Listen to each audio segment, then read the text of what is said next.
this is if anyone listens who's into, entrepreneurship, like never underestimate the value of establishing relationships. And Say that one more time. Say that one more time. Okay. Never underestimate the value of establishing relationships. And that takes time. I think sometimes in today's society, we think things should happen so quick and like we're entitled to it. And if it doesn't happen exactly as we think it should, we just cut off.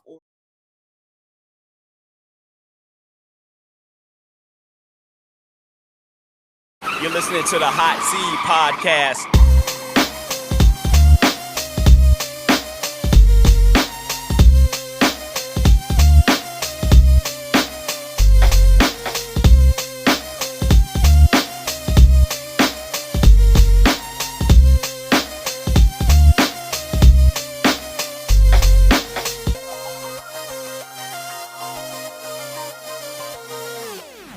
The Hot Seed.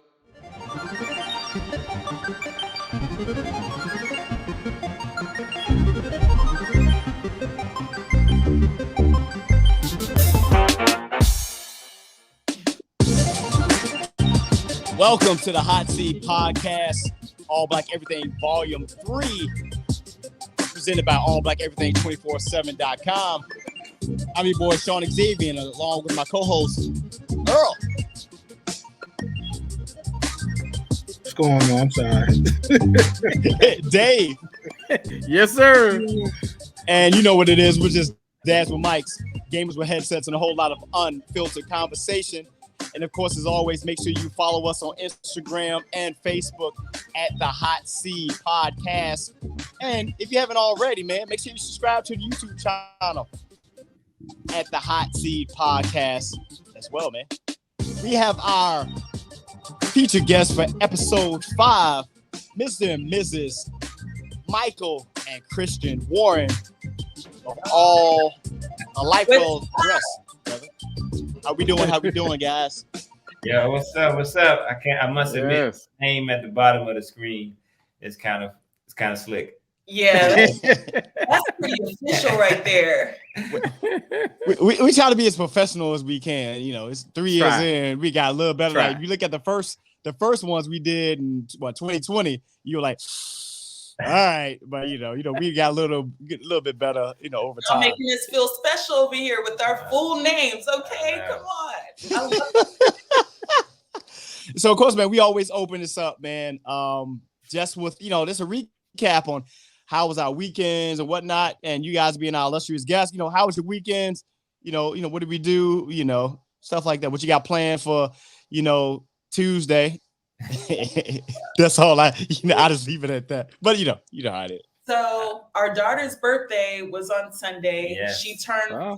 Congrats. I love it. 4. So we definitely had a pause for the cause with our daughter. Mm-hmm. And it's important that our children still feel celebrated and we're present with them in the midst of all of these things in motion. So I think that was really a special highlight. Yeah. And then everything else feels like a blur for me. So do you know what we did those other? I was actually going to lead with the blur first. Like, somebody asked, yo, how was your week? It takes like a few seconds to to figure it out.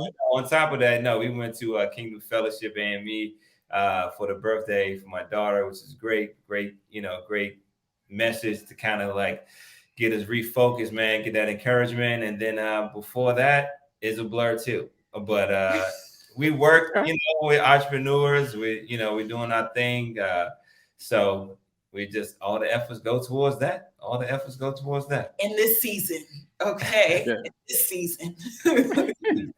Absolutely. Fellas, Dave and Earl, man, what you guys up to, man? Earl, you can go first. Oh, you got it? Yeah, go ahead.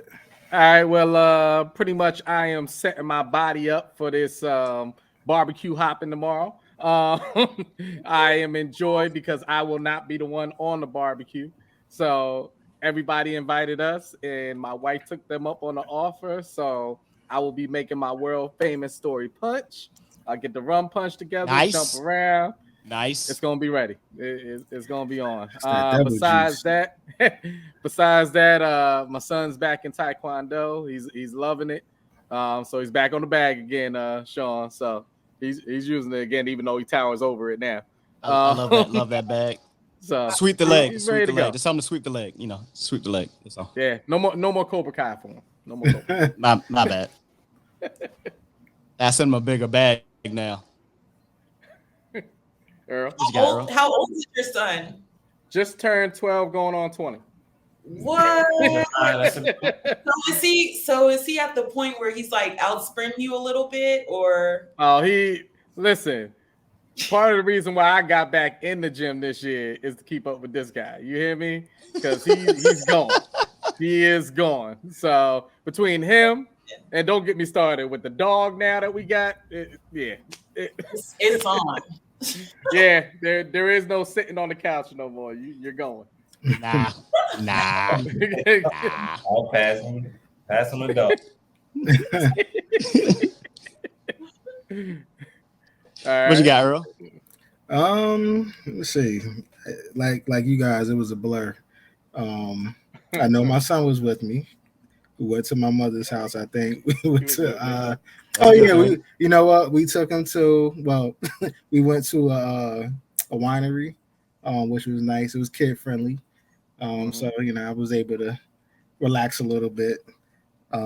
Worked on this pergola for about half of the day. I was making sure you made Right. That was Right. That was a pain in the neck. I don't know why I even signed on for that, but I'm happy I got it up because I'm preparing for my birthday's coming up on Saturday, so I'm having a little cookout for my birthday. So That's awesome. yeah, Blessings. thank you, appreciate it. Yeah. You about to get old? No, sorry. I'm sorry. The gray hairs already indicate that I'm. Well, hey, look, man. You That's see the gray knowledge, in the man. beard? That's You see knowledge. the gray in the beard? You know, it's silver hair, man. You just Just No, seasoned. seasoned. That's You're the season, seasoned. right? You're I like seasoned. that. There you go. I You're like seasoned. it. That's all it is. Like I like it. Lowry's. Like Lowry's. I like it. It was a good weekend, man. I first of all, look again, like so the Mother Nature has been solid. You know, I'm still working on my lawn. I'm in my lawn. You know, I have the best lawn in probably like within a mile of me. I literally go around different neighborhoods and drive around. You probably drove that mile and looked. Go ahead, though. I drove and I be looking at everybody's grass, and I'm like, everybody's grass look brown and light gray. But then you come past my house, and it's a nice, lush green grass. And my nephew, godson, will say you the same thing. Last year, this time, actually almost a little around this time, he laid out in the lawn. Cam said, Uncle Sean, Uncle Sanaa 2X, this grass is pretty plush. You know what? We back at it again. So it's nice and fluffy, some new seed down and stuff like that. And then it rained a little bit. So I've been cutting and I'm doing different designs and stuff like that. And then after I built the studio here, of course, the word got out that I know how to do stuff. So now I'm been building or deconstructing the old stairs from the patio and then putting in the new one. So that's what I've been doing. I like it. But at the same time, it's nothing worse than going behind something that somebody else done, that they did it wrong. I don't care what it is. It could be construction. It could be in sales, retail, anything else. There's nothing worse.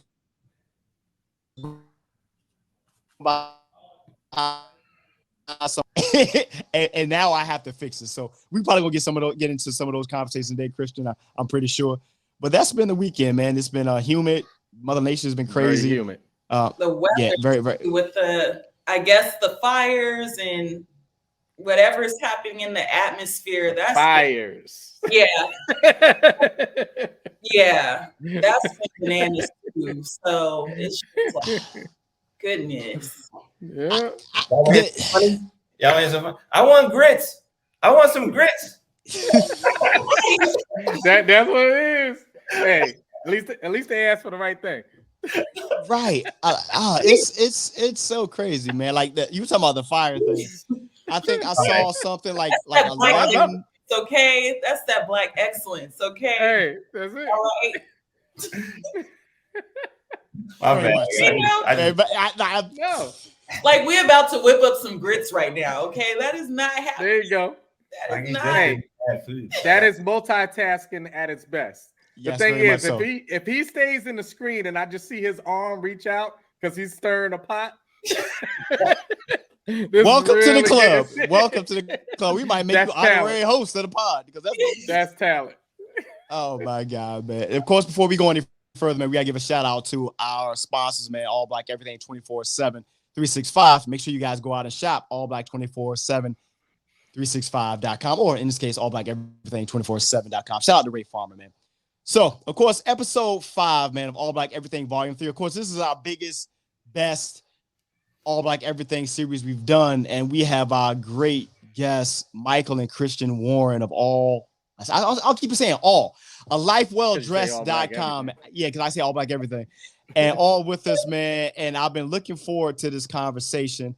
I have been so enamored, intrigued by this company and this couple when I first met them. It's been less than a year, but it's been a little bit of time. Been a little bit of time. I coming up on a year, and it's nothing better. This is being All Black Everything. As soon as I met them, I knew then. I said they had to be on our next volume series. Just hearing the story, seeing how big it grew, and just the way it's operating. Everything between everything that we've talked about, Dave and Earl in the past with Black businesses, and we talked about different things about how to strategically open up your business, run it to where you can grow at a point to where it's beneficial to you. You don't look back and be like, oh, 30 days in, 90 days in, you're out of business, something like that. They are doing that and then some. And then there's been some highlights in there that's been great. So I'm gonna give the first, I guess, let me give it to you guys to just give your quick who you are, Christian and Mike. And then we're gonna go into the questions, man. All right. Yeah, well, hey, I'm Michael.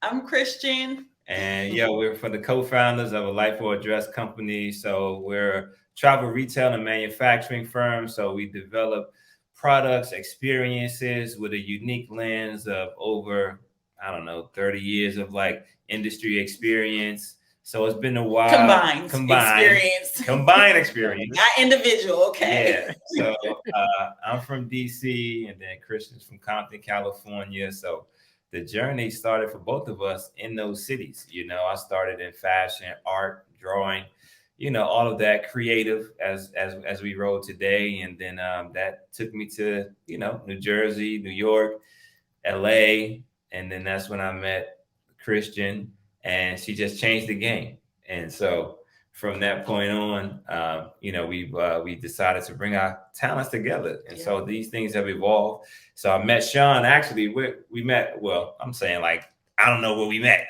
but so we met Sean at our retail shop, Well Traveled, at the Baltimore Washington International Thurgood Marshall Airport. So Well Traveled is our travel retail brand that we developed. And so I worked again, in the travel industry for like 8 years. So I worked for a company called Victorinox. They sell little small Swiss Army knives out over in Switzerland. I worked for them for 8 years. I didn't survive the third, transition. And so that was a let go. So that was a let go and let God moment right there. And then it's not that you didn't survive. You were supposed to. You were supposed supposed to be released, so we could do what we're doing now. Okay. There you go. There you go. That's all that was. It sounded like, oh yeah, you know what I mean? But no. And it's like, and like Michael said, I mean, this has definitely not been an overnight thing. We've always been collaborative. Of course, in marriage, you're naturally collaborative. You ain't got no choice, okay? But like, we actually have always had the heart for creating something, but we didn't really know what and how. The thing is, though, we always were in pursuit, so we never stopped our pursuit. But life was happening, y'all, and life was just happening hard in some seasons, and was challenging in some seasons, and it really forced us to lean into what we established. Like Michael said, he was released from his job. At the time, we had our company and business, but it was more on a pop-up shop level, grassroots events level. we had our 8x10 table and we were like, we made it, you know, like we had a good day. We made it, you know, and we were pretty much content with that. But when Michael got released, you know, I asked him to take 2 weeks to think about, what do you want to do? What direction do you want to go in? You're working in travel gear and luggage, but you might want to pivot and do something completely different. We had our son. I was pregnant with our daughter at the time. So also those things in mind, we had a mortgage. And so, you know, after those 2 weeks, Michael and I had our little meeting powwow, and Michael created like this business plan. And I was actually very impressed with it. The business plan was Well Travel Malibu. The intent was to open up a travel retail like luggage shop in Malibu, California, because I'm from Compton. So I guess the thought was to get back to California some way. But, I mean, and this was like before COVID. So this was 2019. And at the time, we had one child, one on the way, mortgage. Our finances weren't really like that secure because, you know, job loss and all of that. So my kind of thought was like, Houseway, like, how are we going to do this? Like, this sounds great, but like, it wasn't the wrong idea, but the timing wasn't right for us. But it wasn't the wrong idea. And that's why I think like it's important what we like speak over one another and how, because literally fast forward, we had a 2-week pop-up shop at Union Market. And this was the opportunity for us to really showcase DC Proper, our brand DC Proper. This was like our biggest market. This was a huge opportunity for us as a family, kind of going through financial challenges. Things financially were like pushing from the yellow zone to the red zone. So this was like huge for us to even make it happen. We created like a really awesome 2-week experience. And actually one of the customers who shopped with us and Michael connected with just so happened to work for Fraport, who manages the concessions at BWI Airport.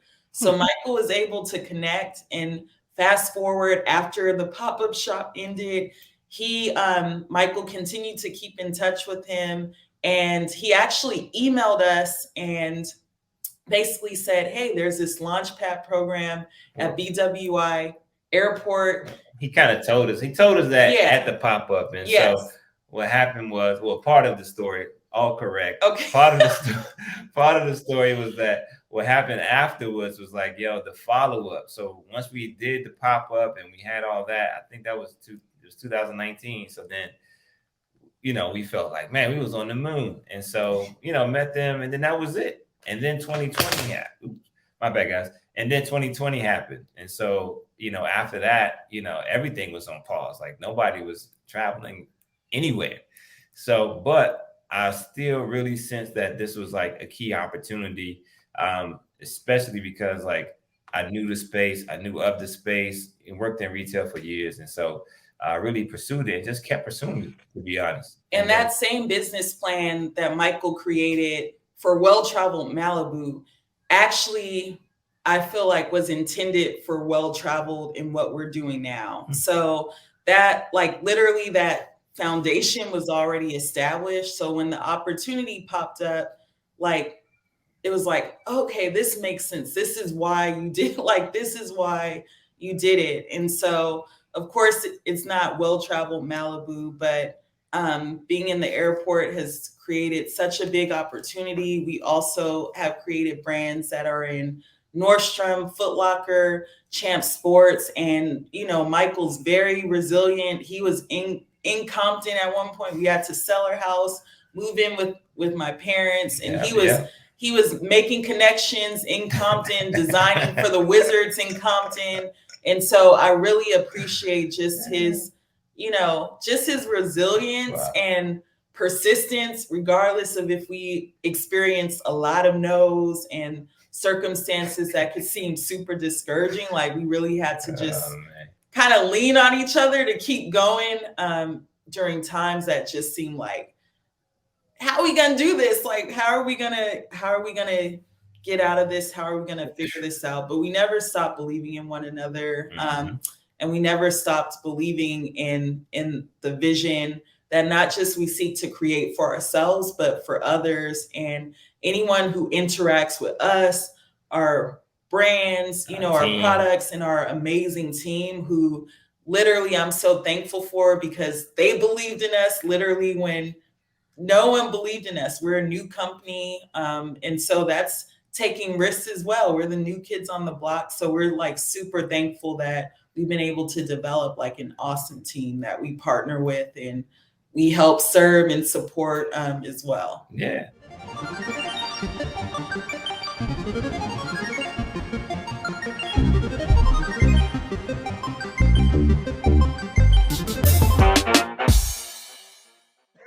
I'm gonna go back to basically like the beginning of the story because I don't want to glance over this. Okay, we're definitely gonna get into the business, but the beginning. That was one heck of a trip out west there, Michael. You went out west and you came back with a wife. Yeah. So let's go to that black love. You know, what did drive y'all together? Was it the fact of what you both do for a living? Did you see each other in passing? Were you working at the same? Like what was going on there before the business even came about? Yeah, peace to you, man. No, this is great. That's man. So I moved to, and don't get it wrong because she will correct you. Go ahead. Yeah. I was just about to say that. Please don't mess that up. I was looking too. Like on this side. What year? What month? So after school, so I grew up in DC, and then I graduated from Dunbar. Then I went to Philly, and then the particular school I graduated from, I was like always like, yeah, I want to work in New York or whatever. And then it was like New York or LA, and so I think the doors started opening more for LA. Then I moved to LA because the company I used to work for called Up Against the Wall, who has yeah, we know them. Yeah. So I worked there, and then they had stores in LA. So I was like, oh, this makes sense. Like, yo, I can go to school, get a couple coins, and then, you know, finish my degree. So that's what took me to LA. And then Christian worked for Up Against the Wall too. Like, got connected with it, the story, the whole vibe. I mean, this retailer, uniquely enough, was actually probably like one of the best retailers at the time because they brought together like all the brands. I mean, they sold Nike, they sold Izu, they sold Avizu, Mosquito, Yeah, I remember that story. You know, rock, like everything. Like I've sold all those brands. We sold all those House brands. House of Darion, when that launched, LRG, we can keep going on. Right. Yep. But uniquely enough, even as I'm saying that, like that particular framework of being in that space, like informed our thinking like now of like how to be inclusive, but to how to bridge the gap of like these brands and put everything on the same level, but make the experience dope, right? So Up Against the Wall kind of like was an incubator for that. And Christian was doing like the visuals and stuff like that. And so I saw her one day and I was like, oh, all right, cool. I like how she, you know, represented herself, professional, ambitious. And she was kind of like, I mean, she was a step up. I was a sales associate. So she was like working corporate. So I was just.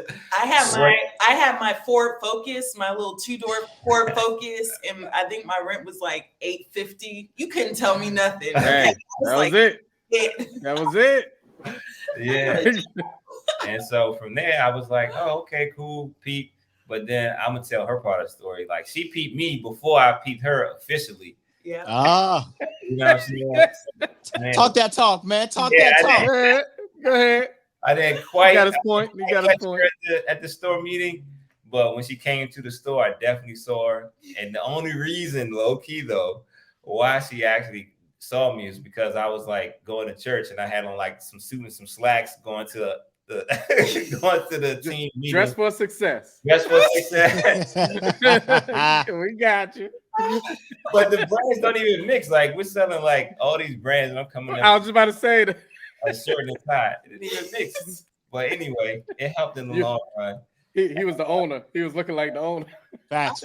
I was like, oh, he's very mature. Like, we all just Cali folks chilling. He came suited and Exactly. booted. I was Yeah. like, okay, Yeah.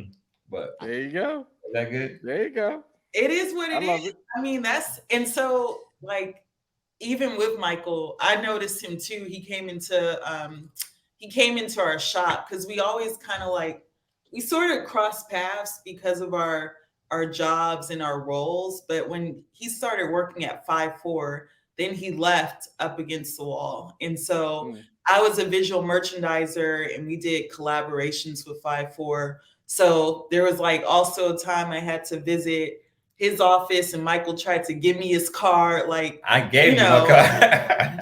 he gave me his card and I was just like, okay.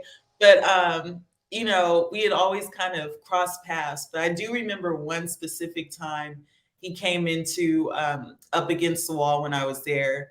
And it was a Tokyo Drifter, something. Midnight Club. A midnight Tokyo club. Drift. It was a midnight club promotion that he had to visit the store, and Michael had the Timbs on. He had his hat on. And I was just like, I remember telling one of my best friends, we're still best friends to this day, like, okay, let me kind of talk to him. Like, let me see. Goodness. And it was her birthday party that night. So I remember actually inviting Michael to her birthday party, which was at like Roadhouse or something. Yeah. And I was like, Roadhouse later. But once it's like, it kind of took not a little bit of time, but I feel like it took some time. It took a little bit of time. And I remember, fast forward, I just remember calling Michael literally out the blue because there were moments where we would hang out, but then it was like, not on that type of level. Not to sound like that, because we married, but at the time, that type of level. And I remember just like calling him and saying, you know what, I need to apologize. You're a good guy. And I feel like I'm just kind of giving you a hard time for no reason. And so just as a peace offering, I was like, let me invite you over and cook you dinner. Like just on like a friend level. It was the worst meal I have ever cooked in my entire life. It was so bad.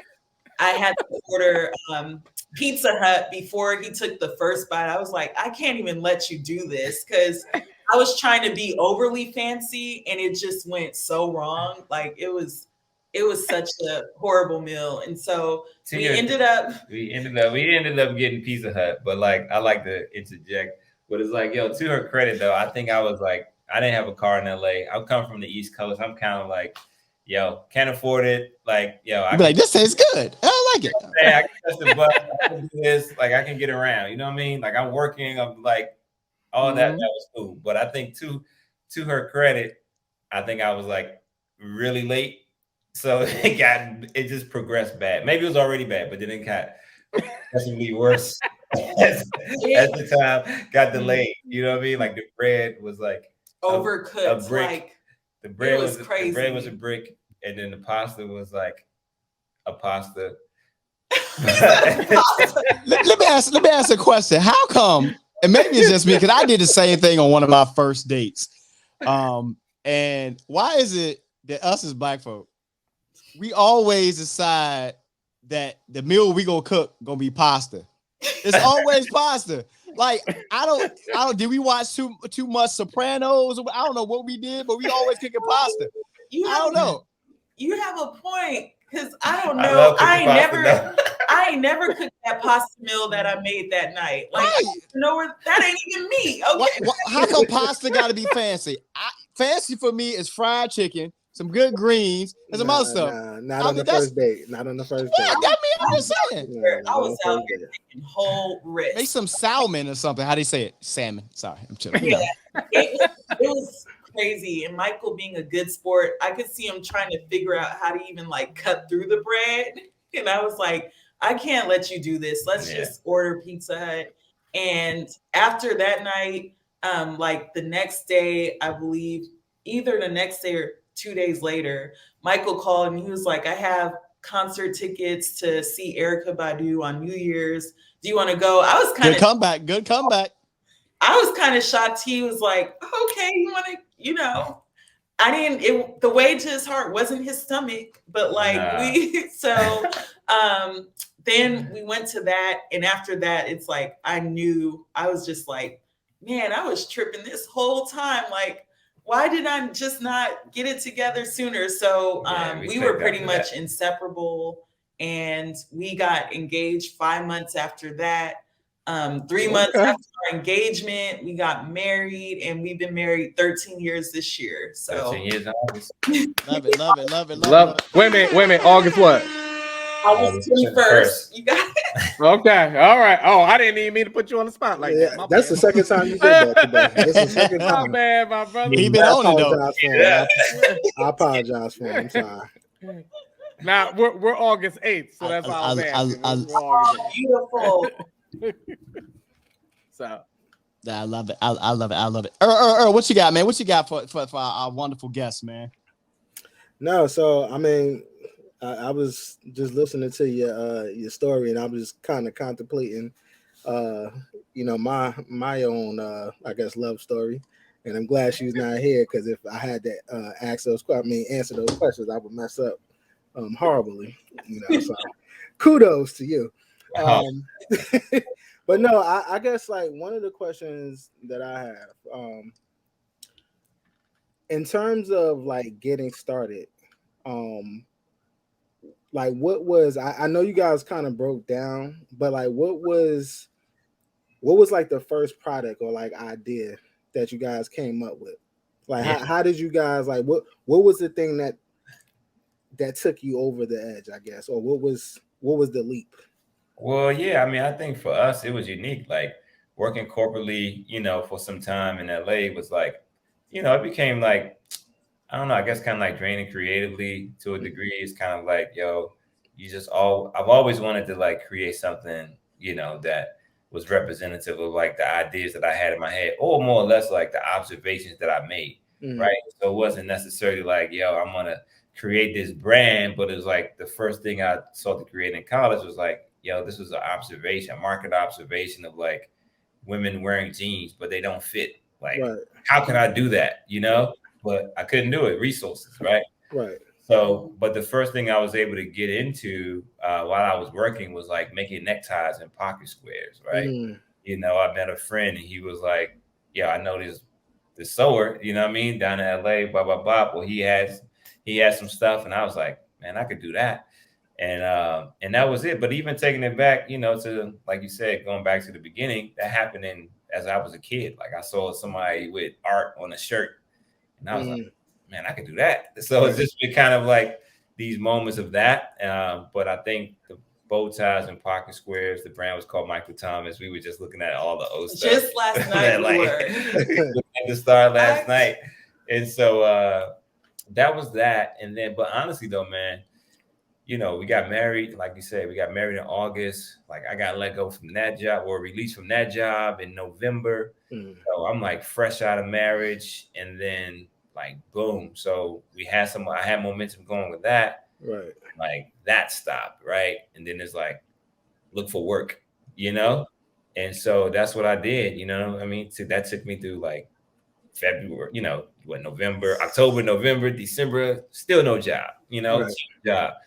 And it was like, man, it was tough, and then like my father passed like in January, and Christian was just there by my side like the whole time. Like I wouldn't even know what to do or what to be like, in some of those cases, right?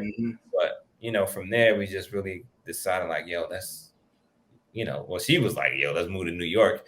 And I was like, what? Like leave LA? Like you tripping? Like I love LA, you know what I'm saying? But that just put us, in LA, and we just buckled down, and like that got me into the travel industry. Christian worked for K-Spade, was able to like travel all over and do great stuff, with the retailers that she worked with. And then she hit me with the question like, what happened with Michael Thomas? You know what I'm saying? Like, what happened with that? I was like, yeah.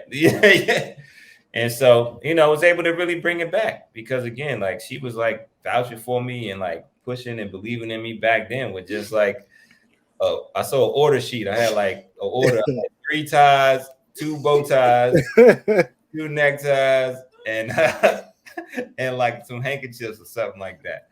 But she was like, repping with me and like, You know, I never even knew a lot of this till like last night, literally. Right. He was still pushing me. So I think part of that was that. And so we activated. We did, you know, Michael Thomas and, you know, push that. And then we always loved where we were from, though, right? I think that's what happens, right? Like you move out into a city. Right. The number one question, like, yo, Where you from? Right. Like, even for her, like these are like navigations, right? You talk, you know, we talk all Black everything, but it's kind of like these things get kind of like put us in boxes sometimes, right? Right. In the space, you're like, yo, I'm from Compton. Folks are like, what? You from Compton? Bye, bye, bye. You know what I mean? Corporately and amongst like the culture. You know what I'm saying? Right. So being asked those questions like all the time, it was like, yo, I think there's something here. You know what I mean? Mm-hmm. And so we landed on DC proper, which is what has allowed us to kind of like move within these multiple spaces that we are in. So it's kind of like a step process. And then we were able to expand that out to like other cities, you know, specifically Compton. So it was like step by step, and everything is like a building block. And I think even in this conversation, I'm having like more appreciation for the steps in the process. And I like what Christian said earlier. She said something like, you know, it wasn't a bad idea. It was just like the time wasn't there, or wasn't like, you know, you didn't survive. It was like, no, that was like the step to the next step. And so I think that's kind of like part of the process, you know, believing in that. And I think personally, like through that journey, I think I had a lot of like not acknowledging like the insecurities I felt like going through these different phases, because it's, like, it's going step by step, right? You know, it's not like, oh, this is the straight line path. I can see it. Like I'm not, you know, gunning for the league, you know what I mean? I'm not gunning for, you know, the boardroom, but it's like, yo, this is what I see. And I step by step. Y'all are asking some like really great questions too. So, because it's like, it's just help you think. Yeah, it's just make us think and really like take us back a little bit to where we started and where we are now. But I think throughout all that, you know, even with Michael, like I've always felt Michael like was meant to do something differently than what he thought he should be doing within the time. But I think sometimes we tie in what we do to our actual purpose and who we are. And with some, that's sometimes different, you know, and that's where we kind of get tripped up a little bit, because say if you lose your job, say if something changes in management, say if, you know, something happens with, you know, whatever circumstance, because we tie what we do to who we are, you know, that could lead to depression, that could lead to anxiety, it could lead to just some other spaces that we weren't meant to be in the first place. So I think like sometimes what we do could be a resource, or if we're doing it, you know you're just doing it for a purpose and a time, and understanding what that time is, what that season is, what that purpose is. But like I always kind of ask these little questions, or would like plant those seeds, like, because again, you're doing this, but this isn't necessarily who you are. And so let's kind of focus on who you are. My challenge to Michael was, even when we were doing our 3-piece, 2-piece necktie orders, it was just like, yo, if we do this, let's do it right. Let's do it well. Like, let's go hard. And at the time back then, going hard was like a 15-piece order, you know, but like clearly it's grown since then. But I think we actually allowed ourselves to just start and go through those challenges. And I think even those challenges at that level prepared us for where we're at now. And challenges we're facing now, it's preparing us for where we seek to go, and where we know we will go and get to. And so even Sean, like, I appreciate you, like, just always, always just supporting us, and even just seeing us and connecting with us. We're in the airport, because that really means a lot. I don't take that lightly at all. And it really encourages us as business owners. It encourages us as now full-time entrepreneurs. It really took God pulling the job completely from under us. Me also having struggles with, I'm a mom. I also feel like my home is important, and I felt a disconnect with my children, my home. And so literally time where Michael had no job. I was the only one employed. Then I decided to like resign from my job. So we both had no jobs. And it was literally like, I felt like it was God really speaking to us to like y'all, I was giving little hints, you know, you lost that job that one time. I got you directed to this place. This happened. I'm moving you to this place. But now God was like, all right, we just gotta go. Okay. Like we just gotta make moves. And so through that discomfort, it gave us no choice but to really walk by faith. And like my dad said, go hard, you know, just go hard, keep going, quitting ain't an option, and we ain't quitting. So but that's also how you know it's true. Mhm. You know, we always say, you know, it's easy to ride the high of the wave. Right. You know what I mean? But when it's low, does that love change? Do those feelings change and things like that? And if that person can ride both ways with you, you already know that, you know, you're a power couple. That's what it is. There's no price to that. Can I take a second just to commend y'all for a minute? Because what y'all have done, the fact that you guys have been faced with adversity, right? And through that adversity, you were saying, you know what, I'm gonna take a leap of faith. And I could tell just by talking to you guys and listening to y'all that y'all are people of strong faith, you know. And I'm not gonna lie, that's a characteristic that everybody doesn't have. You know, I would say even myself, you know, I struggle with, you know, getting out of my comfort zones, you know, taking a leap of faith during the times when, you know, I'm faced with the most adversity. And when I hear you guys, and I'm just like, you know, I remember, you know, you lost your job and your wife is like, no, let's go. What you want to do? And I mean, just to have that supporting like partner, like that is a blessing. Yeah. And like that's just something that y'all should not overlook. Like that is a special thing. And I really commend y'all for that. Thank you, Earl, man. It's like, you know, it's when you go through it, it's like it feels like you can feel it, right? Like when you go through it, like you feel it. Then when you look back, you're like, man, like how do we make it through? It's just like those questions. I don't know what it is, man. I honestly I can't. I mean, I have to chalk it up, you know, to that faith, because it's kind of like, you know, I didn't know nothing else. Like, well, not try to make something work. Like I just I didn't know, but it's obviously good to have plenty of advisors too, right? You know what I'm saying? Even if they advise you and you still go in the other day, right?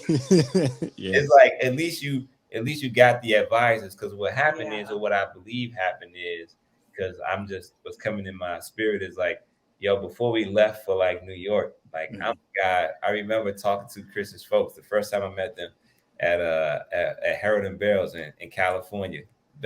One of the best kind of like seafood joints. Now they got the best seafood joint in California. It's called with Southern Gourmet. Okay, good plug. I mean, I like it. Yeah, for sure. And then they asked me like, so you know, what do you want to do? You know, like what's your thing? I was like, yeah, I want to be bi-coastal. You know, I'm gonna live in, you know, I love California. I love, you know, my home DC. And there's like, I don't even remember what I really said after that though. I just knew I was talking about living in like New York and like LA, right? And then it's funny though, because when Christian asked me to go to New York, I was like, no.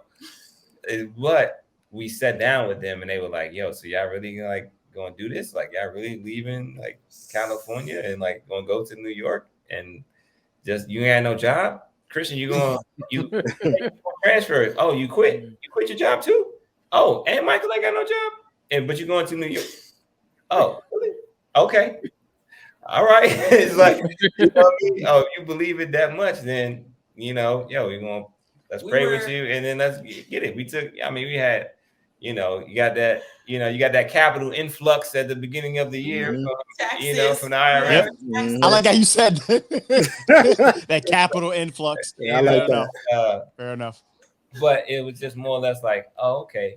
Like, oh, y'all really serious. You know what I'm saying? And then I think that probably was like a faith type thing. And don't get it twisted. Like it was tough. We was still like each other at the same time, you know, right? navigating those things, like navigating insecurities, like I had to, still overcome it, like closely, you know what I'm saying? Overcome, but like looking forward to like what's ahead and how do I navigate that more strategically. But yeah, it's been a grind, but I'm grateful. But see, that drive is always going to be there because, and we were discussing it earlier and you brought it up, you guys are parents. Mm-hmm. So whenever you feel that drive is going low, all you gotta do is look them in the face.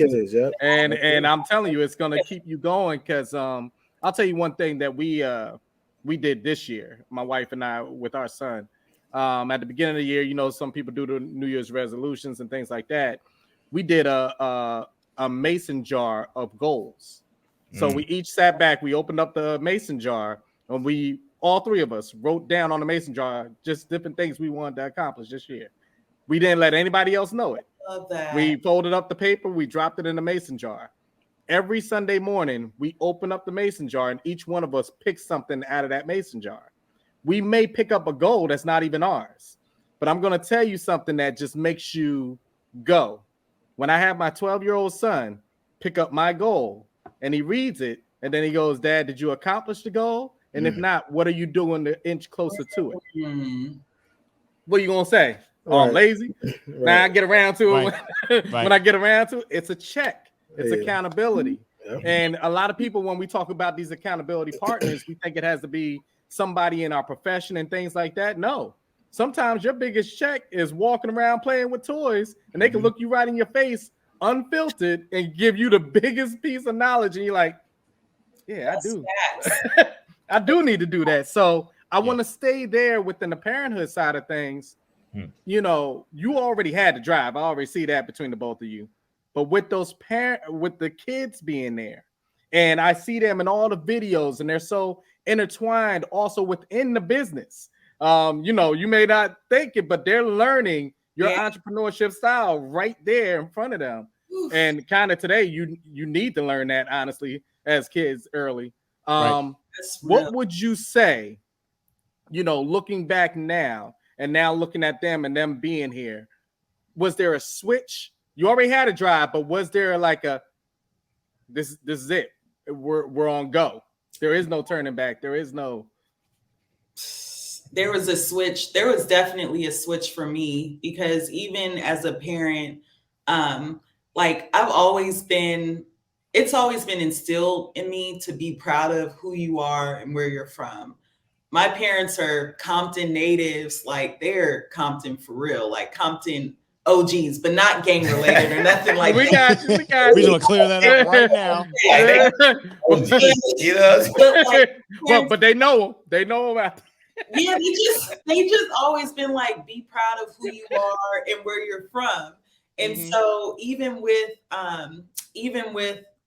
like, our son, when we first had our first child, I just remember having a thought like, man, how am I even going to do this? How am I going to raise our son? How are we going to do this together? Because you can be married, but when you have kids, you are relearning each other, like as individuals together. And so it's like, man, if I want our son to feel like he can be anything and he can do anything, why am I not like acting off of those same principles? Like how am I incorporating that into my life? Because at the time I was also experiencing just certain insecurities with being a Black woman in corporate, being from Compton, and literally like I'm not trying to teach y'all about like Chucks. No, yeah, like I'm not. So it was just like no, I want to be proud about who I am, where I'm from, what our roots are. And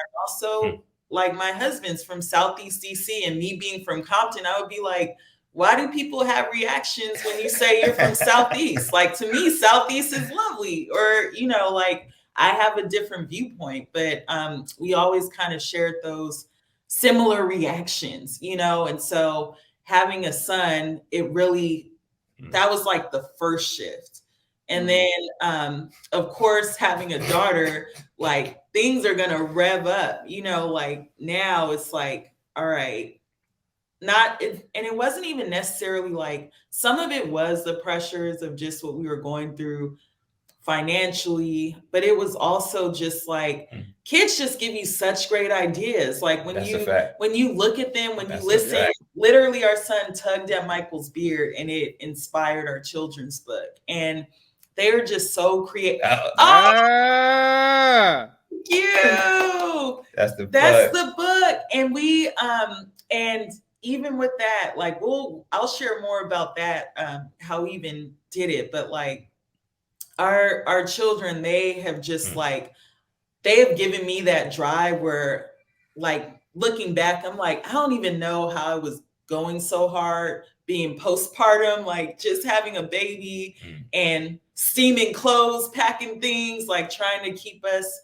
you know, on track and on the same page with how we're moving together. But even now, with where our kids are at, I still like to have a certain sense of like sensitivity to how they're experiencing this on their end. Like, for example, our son's, he's 5 now. He remembers being in Compton. He loved living in Compton. He'll say he's from Compton, DC, like any day. And so, like, when we moved, it was great. But kids, like, our son did not care about, like, oh, now we're in an apartment. He felt like love, family, his grandparents, cousins. And so, like, even through all this, it's like we're doing all this and it's great and it's important, but we're also like very focused on our family because it's so important. Because kids they don't care about like a house. The home is us, you know, the home is like what we create. And so even when we experience like circumstances that can seem to some, like if I share certain things we've been through with some, they would think it's such a highly stressful circumstance.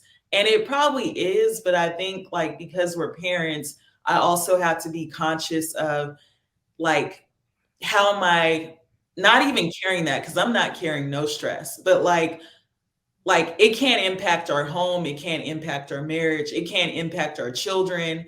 And so I try to have a lot of patience within that, to not let anything spill over, because again, like this is also their experience. I don't want them to have any resentments, like, or any, I just want them to always like feel love, be surrounded by love, and not feel like we're operating based, they're in our world, like we're in their world. Yeah, like we have a business, but like they didn't choose this. So we can't just make it seem like you have to do this because this is what we're doing, or vice versa. Like I'll do a play date like anytime and shut it down and just focus on how they're developing and stuff. But it can be tiring too, because like then we're managing a lot of different things, but I can't be like, no, I have to work when it's a play date opportunity or something. I'm gonna do the play date and I might work a little later at night once they're asleep. So just figuring all that out. So just to stay on there, because you kind of touched on something. We're all parents, you know, and as parents, we have to be superheroes, right? So, well, like you said, when we're dealing with stresses and things of that nature, it's our job to kind of shield it from them, you know, so they don't experience any of that. But on the flip side of that, while you're being superheroes and wearing these capes, as a mental health professional myself, what do you guys do for self-care? Yeah, that's a good.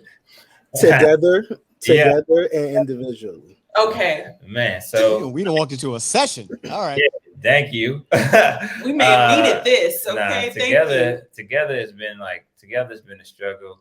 But individually, I know we have like made the efforts to like exercise, right? Like, you know, Kristen's focus on like, if she got to do, you know, after the kids go to sleep or whatever, like she's in there like busting out like her routine, you know, and doing right.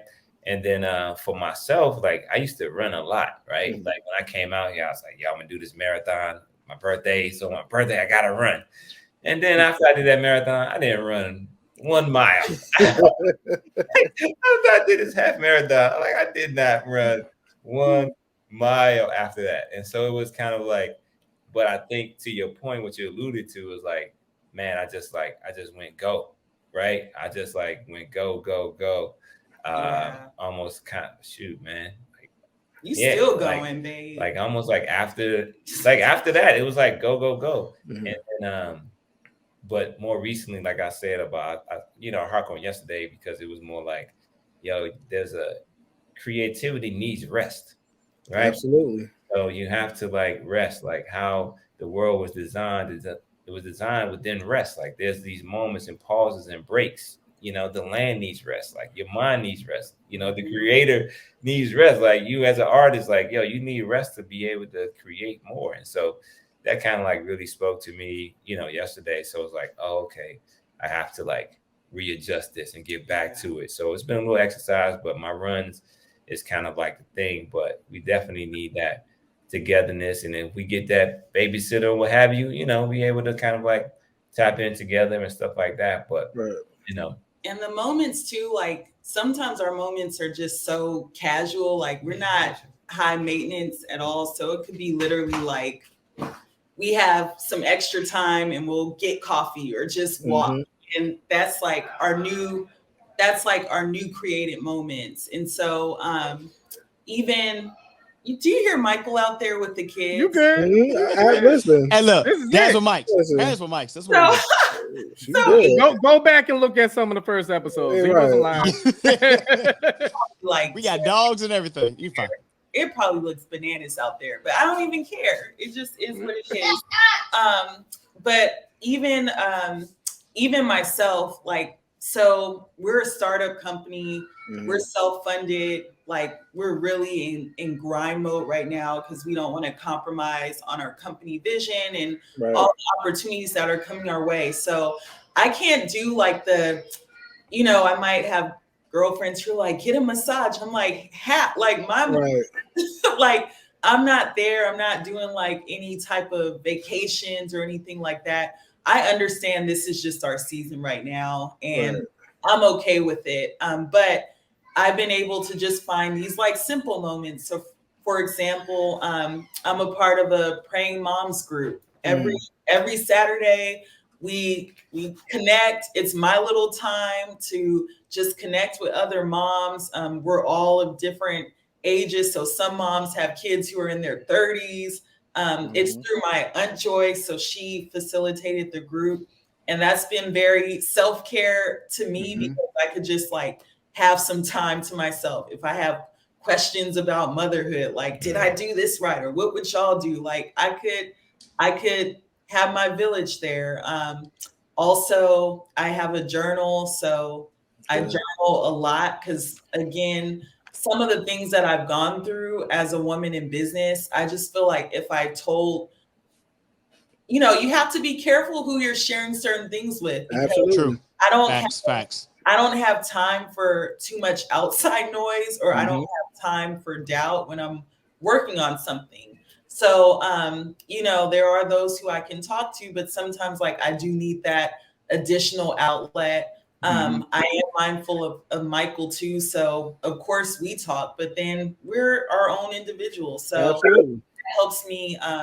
that helps me as well. And my little $10 or $20 yoga mat. I just Listen. do my little And the yoga blocks. do my little stretches and all that just to get my calm together. And I definitely love drinking tea too. So these seem like simple moments, but I'm like, No. just eat that. I'm good right now. Listen, I asked that because I just really feel like, in the grind and the bustle and everything, we forget about those, those me time moments, and things of that nature, especially, especially Black folks, and even me as Black males, I think we all can attest to it.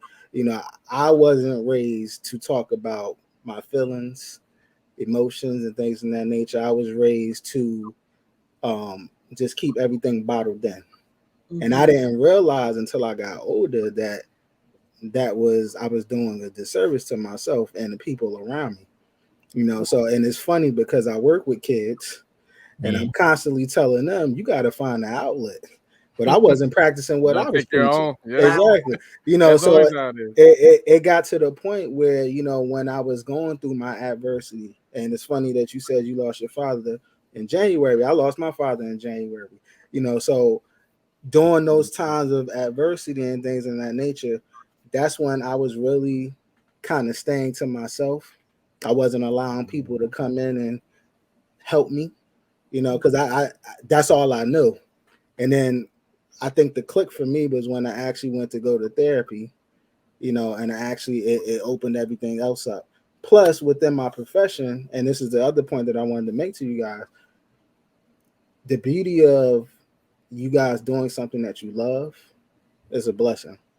I look at my parents, and I don't know about you guys, but I mean, how many of our families were doing things because they had to make ends meet? Yeah. Because they had to put food on the table. Yeah. And I said I didn't want to be that. I wanted to do something that I genuinely love to do. Wasn't worried about the money, because if you're doing what you love to do, that's gonna come.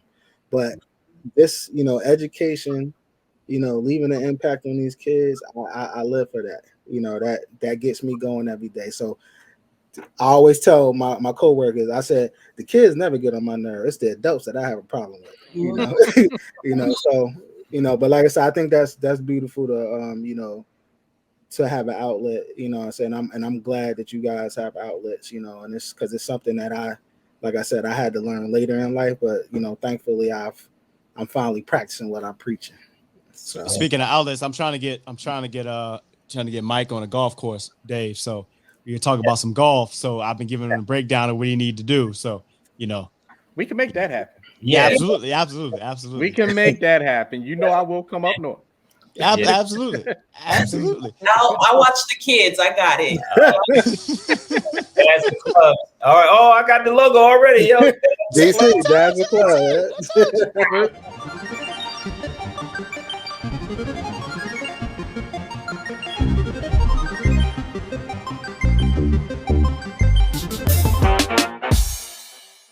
So we talked about it really quickly, and a beer like my dad. So Mike presented this book to me one day, and we were talking about kids or whatever. We were talking about my youngest daughter, Kimora, who'll be turning 3. And of course I got the majestic beard. So it just fit. It just fit. Yeah, it's the majestic beard. And she actually, I brought it home for, it's funny because he asked me certain questions. He's like, does she tug on it? Like, my son did it, my oldest daughter did it, my 2 oldest kid, and she did the exact same thing. And it was so refreshing to see because, of course, we're in a day and age, man, where a lot of the things that we grew up with has been taken out of schools. Let's call it what it is. Whether it's from Dr. Seuss to even some of your history that they removed. But I remember the days of us going to the bookmobile and you coming out there and being to buy there, or you had highlights and stuff like that. Mm-hmm. So when I saw this, and I will say I insisted on paying for it, and he insisted on me not paying for it at the same time. And I brought it home, and my daughter saw it, and she saw it, and she was tickled to death. And she opens it up, and I read it to her. And of course, this is a beer like my dad, written by Michael A. Warren, art by Melvin Nesbitt Jr., man. Things like this is what makes All Black Everything so important to us, because it's those connections to the community, those connections to the financial world, business, stuff like that, that's right in our own backyard. It's not the 1%ers that we see on Instagram and everything else. It's literally people that, for me, literally that I dap up and see on a day-to-day basis. Yeah. And that's what makes a life well dressed so intriguing, so appealing, because not only we were talking about DC and Compton, but I also saw that you have a piece on, DC proper. Is it Compton proper, or is it just Compton, or how do we Compton Flight, right? Compton Flight, right? So you got DC. Yeah. I know you got the Baltimore proper aspect, and then I also Baltimore Soul. I'm sorry. Then I saw the Atlanta proper part as well. And then most recently, and to my 2 brothers here who graduated from HBCUs, I see you guys had in the HBCU jackets, which I saw the other day. And I saw Mike, I said, that's fresh. And I didn't go to a I'm college about at to all. give I'm about to give Maryland Eastern Shore a call right now because we need some representation. Yeah. Of like well dressed. Yo, my sister went there, and I got a couple buddies that are like, I've been learning, like, oh, it's the thing. Like, I didn't really know it. I knew my sister went there, and then a couple of her friends. But then as I'm like going Listen, to different spaces, folks is like, yo, you and me. I don't know how that sponsorship and everything goes, but I can put you in contact with a couple of people that can point you in a direction so you can get clearance to have that UMES up there. Please do. But go ahead, Sean. Go ahead. Now UMES is a big thing. UMES has gotten so big that driving around the city, I see the UMES flyers and stuff actually on the MTA buses. I see something has happened at UMES over the last post COVID. So I'll say the last year and a half that they are outside. We know the one, we had the big donation from Bezos' wife last year, I think it was, guys. Yeah. But besides that, I'm seeing more and more UMES just advertisement on multiple things. Like I'm seeing that, just like you see that University of Maryland global campus. I've seen more UMES, to be honest, than I've seen College Park, to be perfectly honest, in the area that I'm in. So it's been pretty dope. Wow. So we're talking about that DC property, we talk about Atlanta. So, and Baltimore, so you guys growing aspect. But the first thing that appealed to me after meeting you guys, and it was a jacket that Mike was wearing one day, and it had my beloved burgundy and gold on it. And I'm like, oh, that is fresh to death. And I got to talking to him and realized that, and then I'm looking, of course, I'm tapped in with the Washington Redskin football commanders, whatever you want to be called now. And I saw, and it was crazy because we had talked about it, but I didn't put two to two together. And I saw Chase Young, I believe, wearing one of the jackets. I'm like, wait a minute. And that's why I realized that you guys had done an exclusive piece for not only the Commanders, which is one of my teams, but also the Capitals as well. And dope. I'm not talking about some, regular NHL type flair or NFL. I'm talking about something that got that seasoning on it. Like these jackets got the Lowrys on it. So even the Pink Blossom jacket. Tell us about how those pieces came apart and how you ended up tapping in with those two franchises.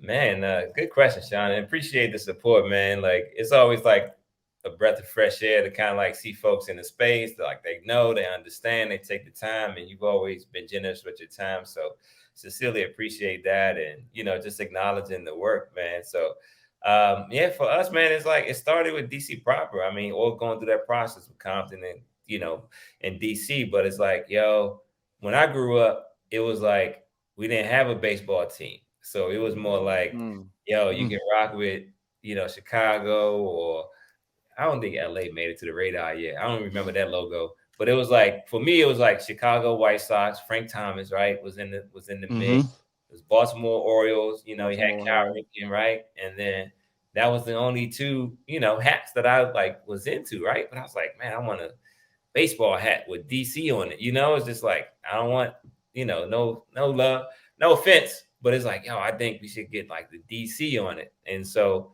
when the team got when we got the team, I was like, boom, I was the first one to give me a W hat, for the Nats, go Nats.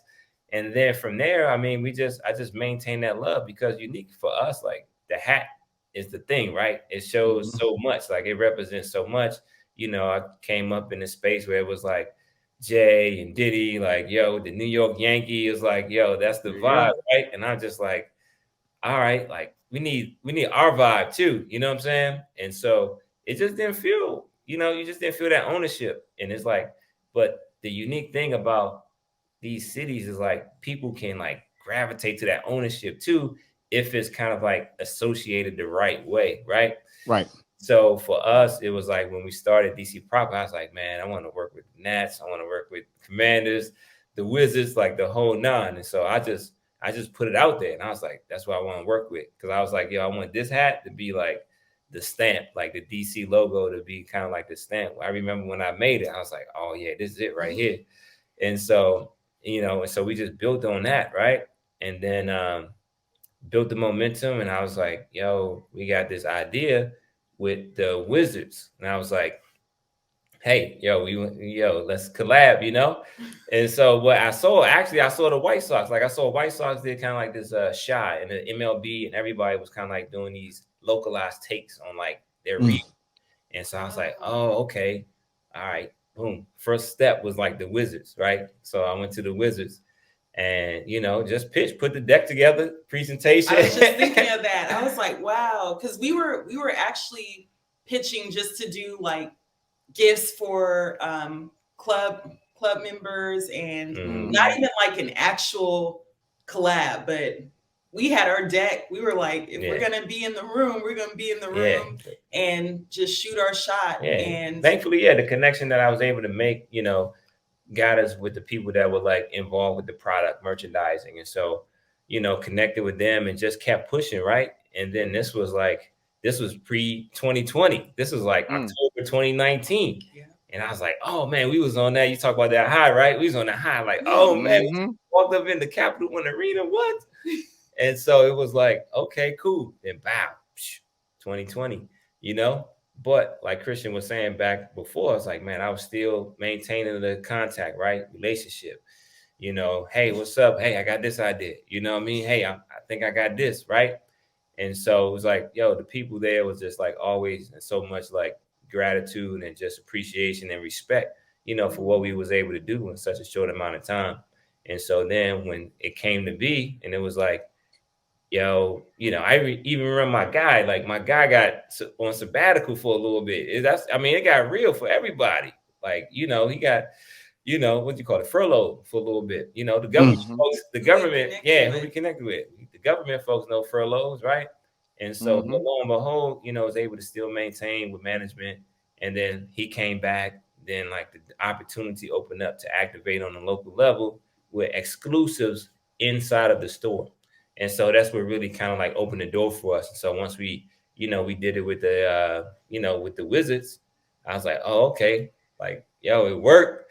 People loved it, and I was like, man, so much in gratitude. And so from there, I was like, okay, like, Commanders was like, we was needed a name change. We was the football team for a second. I was like, yes. I was like, oh, okay.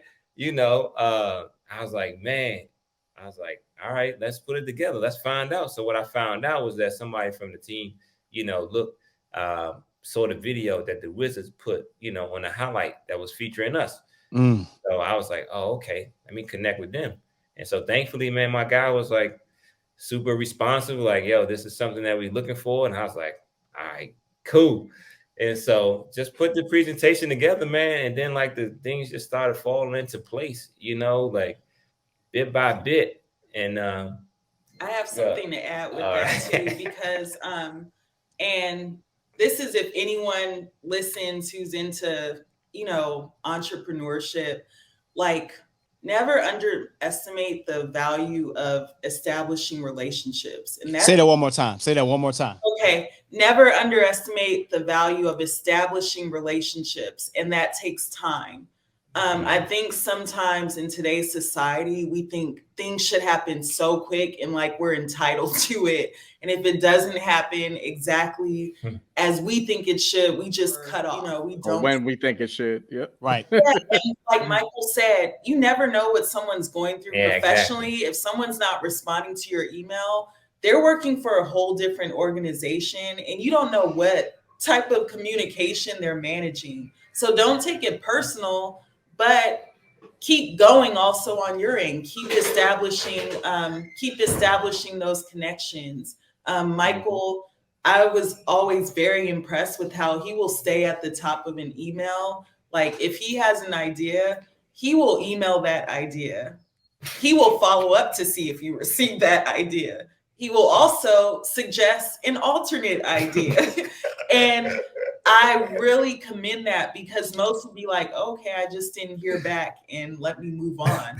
But like Michael's kind of like, no, you're gonna get this idea. We're gonna connect. And so, but he does it in such a way that's also, very respectful. But it's like if you believe in something, just believe in it. And then also too, be genuine with people. We would not be where we are without having great relationships. I mean, our first big shot was with the Wizards and Monumental Sports.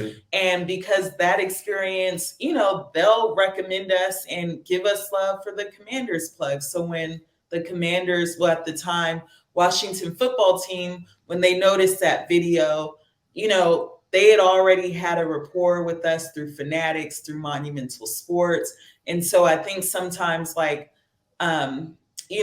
folks don't really value relationships, and it takes time. Yeah, it may have taken a year and a half to get to the Wizards, but once we were in there, and then with the Commanders, when that was placed before us, we were like, man, this is like a huge opportunity. Yeah, and so it was. And I mean, I think honestly though, it's just to what Christian pointed out, is the way we approach everything, and what the Commanders piece taught me was people really felt seen. We felt seen. And I think it's difficult sometimes for that to translate in an authentic way. I see the reports we got the most loyal fans in the league ever in sports history on the worst season, but it's more or less but it's the city though. And I think that's what really is what DC is, and what DC means to people. And I think that's what we were able to communicate, through the collab that we were fortunate to do, because, we put the DC out there on the front. And I think for our observation, and again, I think making these observations over time, right? And seeing over time, DC hasn't been at the forefront of the franchise. It's been Washington football, Washington Commanders. And it's okay, that's DC.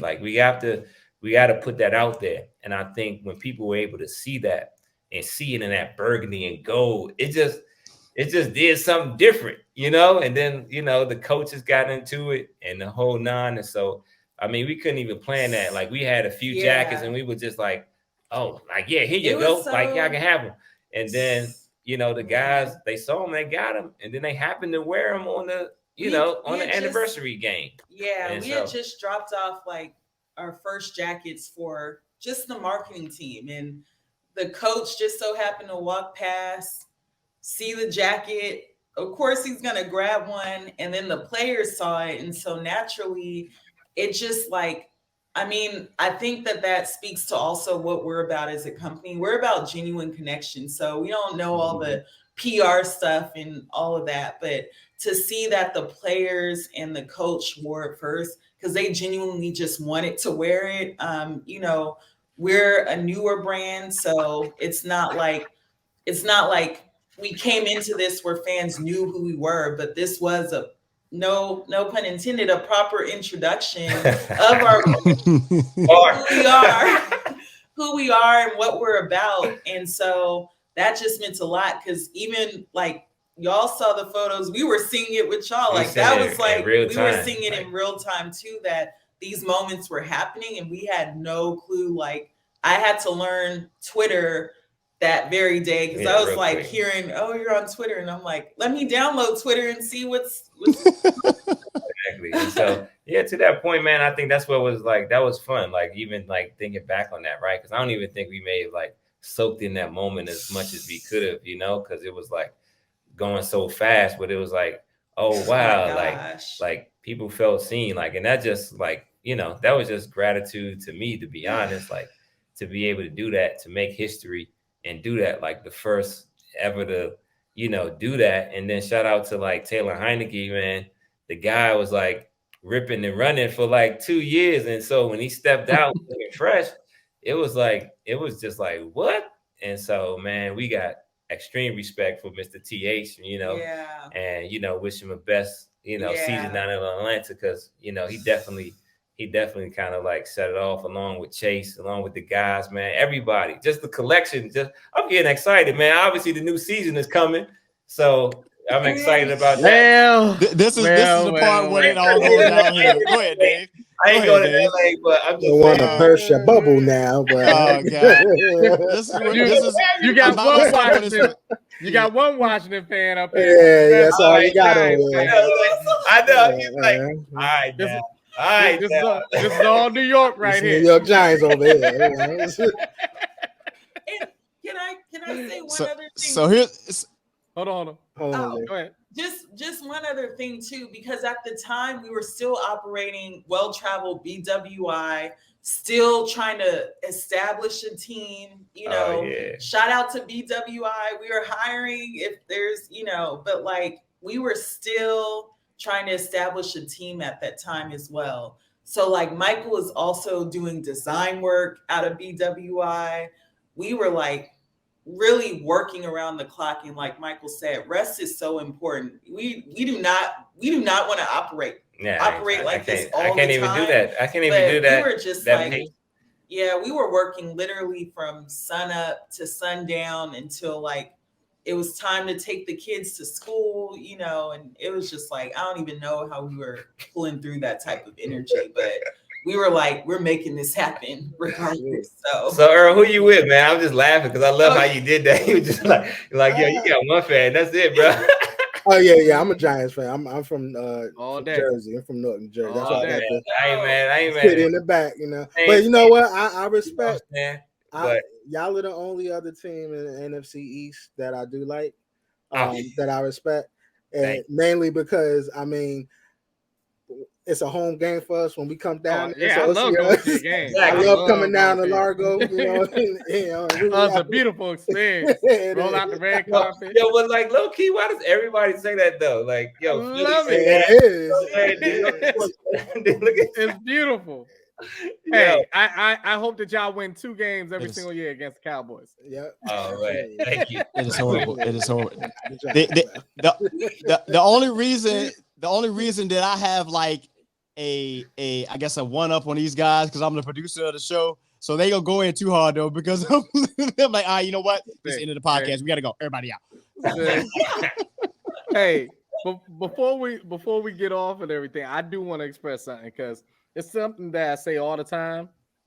I always say everything happens for a reason, and the fellas don't even know this. So, early this morning at the start of the week, we do our broker calls, our morning huddles, we call them, and it's to promote success for the work week to our entrepreneurs. I'm in the real estate business. So I held that meeting this morning, and I want you to hear just how crazy this is. I'm not going to go through all my notes, but just think about our conversation right now tonight. I didn't know you guys, but this is how my meeting went. I'm just going to point out a couple of things. My title of my breakdown was Invest in Yourself and Believe in Yourself. Did we not discuss that? Yeah. I spoke about setting goals. Think about things that you want to achieve and track them. Hold yourself accountable. I spoke about finding a mentor, some type of coach. Doesn't have to be within your same profession. I spoke about getting healthy, form a habit, healthy mind, healthy body. I spoke about read, and more reading. And then within reading, what I learned through reading is the art of starting a journal all over again. I love books that have journals at the end of each and every chapter, and you can kind of recall some things. We spoke about journaling. I spoke about attending networking events and socializing and networking. We spoke about that during this breakdown. I spoke about creating a budget and making sure you're putting things to the side. Because if you don't invest in your business, how's it going to grow? If you don't believe in yourself, why should you expect people to believe in you? I spoke about developing your skills.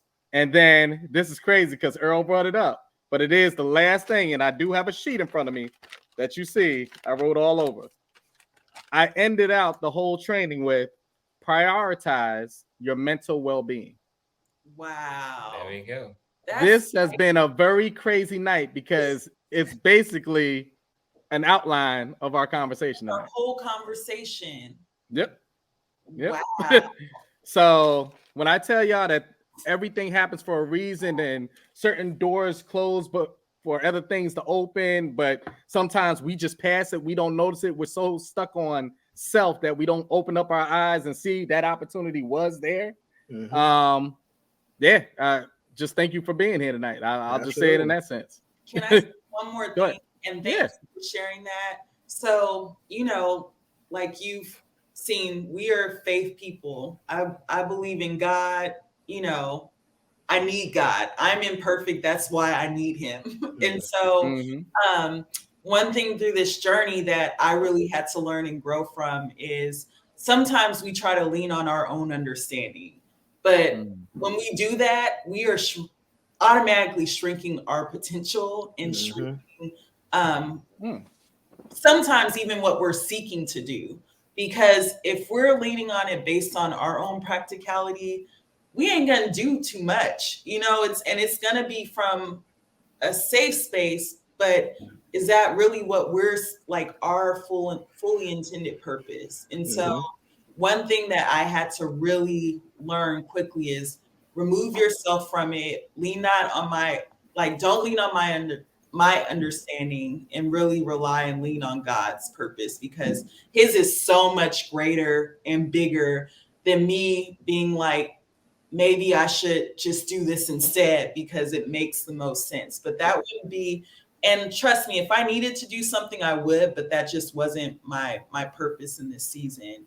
And when I just removed myself from it and allowed God to move, like when I tell you, sometimes it blows my mind just the type of meetings or email requests we're getting now, or at one point, like when it was our own understanding, it was like crickets, you know. We had to we were kind of like, does anyone care? Like, does anyone but I'm just glad we didn't give up. And sometimes these moments of challenges are just opportunity for character development. It doesn't mean you made a mistake. It doesn't mean something's wrong, but it's like, again, if you are seeking for much, it's going to require much to fill those roles. So if you're trying to, you know, we're trying to create the next largest company and the best work culture, that's going to require a lot. That's not going to be no light stuff. And so when things like that happen, challenges happen, you know, it's like God will tell us what will happen, but not exactly how. And that's what has to really kick in. And regardless of what I'm experiencing, I have to continue to focus on where I'm going and where I know I will go, what's promised to us, and not necessarily what's here. Because here, this is all temporary stuff. We might have our little walks and dates now, and we love that, and we know it's temporary, so we don't stress over why we ain't going to dinner. Like, we're just thankful we got some dinner to eat right now, you know. It's like it's all perspective. And so just wanted to share that. And sometimes half of it is just, you got to get out your own way. You know, I feel like a lot of times we block our blessings because we in our own way, you know, and sometimes you just got to get out of your way. I think one of the things, and I'll leave off with this, I went to this prep school in Newark. It was like ran by these monks, Catholic monks. And the headmaster of the school, now I've been out of school for almost 20 plus years. And this is one thing that resonated with me. He said that God gives everybody talents and a purpose, right? And if you don't use your talents, he will take them away. I think where we make our mistake is we confuse the talents that we have or that we want with like the glorious ones. Like everybody wants like the luxurious talent of, like, especially, you know, us coming, you know, just black males, you wanted to be the athlete or you wanted to be the musician or something like that, because those are all the glorious talents. But that's not a talent that everybody has. Like, your talent, you found your purpose. You found your talent. I found my purpose and my talent. You know, Dave and Sean has found their purpose and their talent, and we're using it. You know, so that's the biggest thing. You know, so I'm glad that you guys have paid attention to those signs and got out of your own way. Because you're seeing how it's working for you. I just want everyone to know everyone has talent, and the talent sometimes doesn't even belong to us. Absolutely. It's like sometimes people think, and you might see this, you might see someone do something, you're like, I thought of that. Oh, I said that. Because it doesn't belong to us. But like when it's placed on our hearts, we have the opportunity to manage those talents correctly. That's why you see some businesses that are corrupt. That's why you see some businesses that are flourishing and prosperous, because it's who's managing it. And so sometimes when it's placed on our hearts. And it could be a various gifts. It may not just be creating a business, but whatever it is, it's like identifying that and knowing like, no, we're called to be managers of that. But like, if someone contacts me and needs to know a screen printer, I'm gonna share it. I'm not a gatekeeper of information like this. Like we aren't, like it doesn't belong to us. Nothing that belongs to us. And that's why I also don't operate in fear either with what we're doing, because again, the impact and change comes when we expand out. It has to be more of us, you know. We have to be like disruptive thinkers. And so like the ideas don't belong to us, but it's like how we choose to manage and honor it. And I respect what you guys have been doing, and I like, you know, Sean's consistency. Like that's kind of like always been like the key thing. And it's just like, you know, I'm in a new space today. It's just like, man, should we go 8:30 or something like that? But it's like, nah, man, we say 8 o'clock. All right, yo, we're gonna be at 8 o'clock.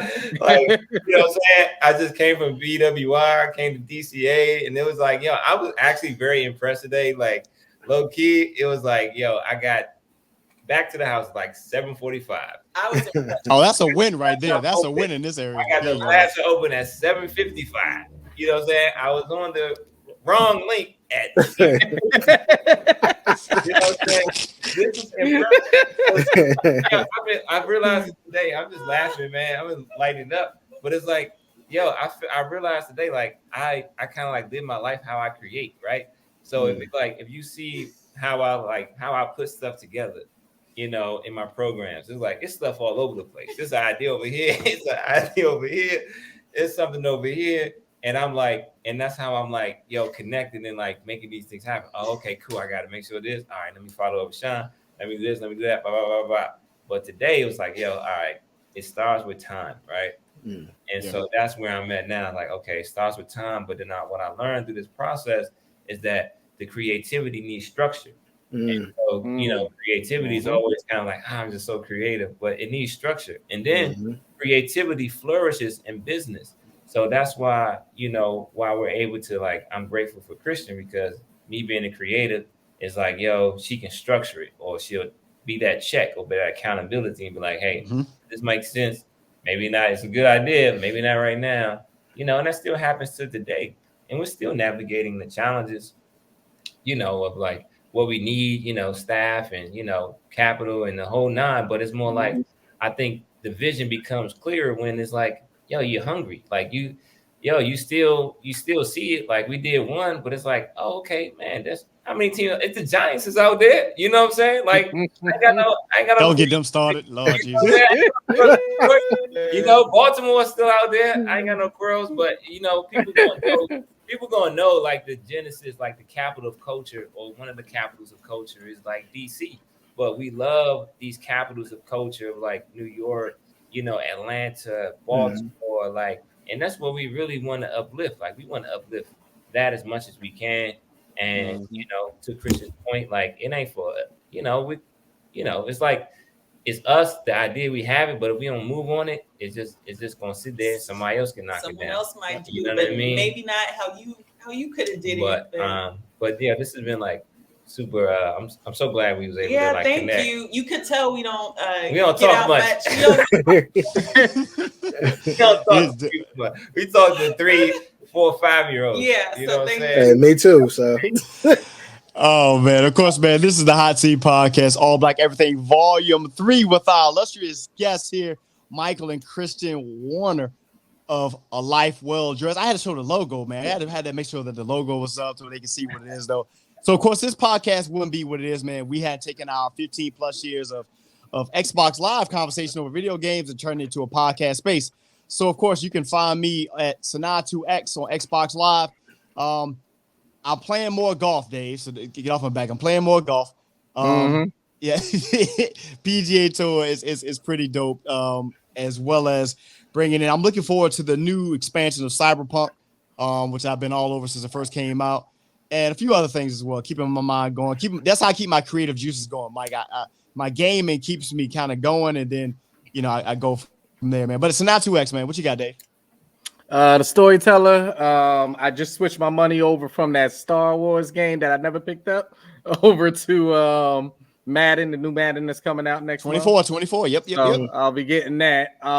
But side note, not through gaming.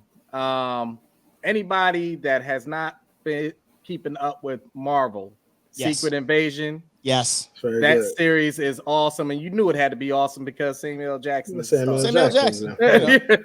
you That's know, how it so is. if you're not. I don't care if you watch Marvel and comics and stuff. Just watch That's me. Samuel L. Jackson. That's just, me. There Just you go go. watch that man go.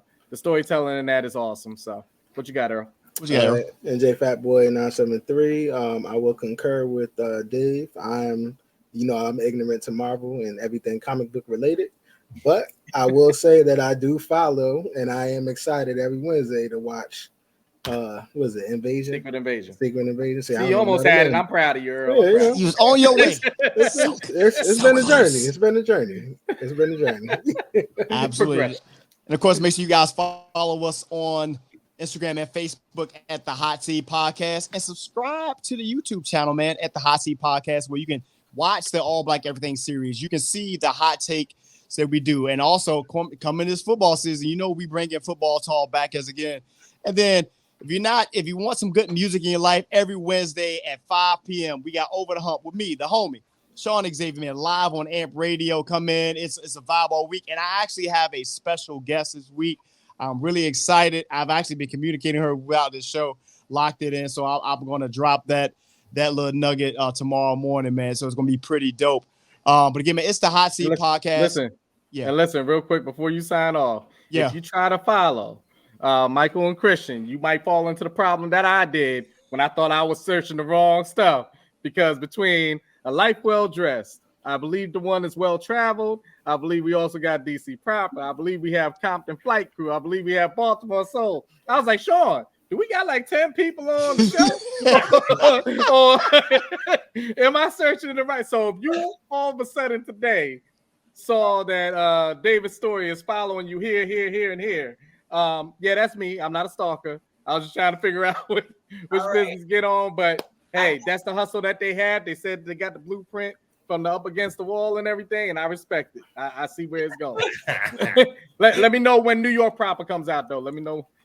Oh man, got a brand, actually. it ain't. I it need ain't- that. Yeah, but we got it in the tuck. We looking for like Q4 for the holiday. But yeah, Okay. it's Yeah. Okay. There we go. Update you. That's dope. So, of course, man, and make sure you guys go ahead and shop that allblackeverything247.com, our illustrious sponsor, All Black Everything 24/7 365. Shout out to Ray Farmer, man. It's the Hot Ray Seat. This is Farmer. All Black Everything, Volume 3, man. Yo, we out.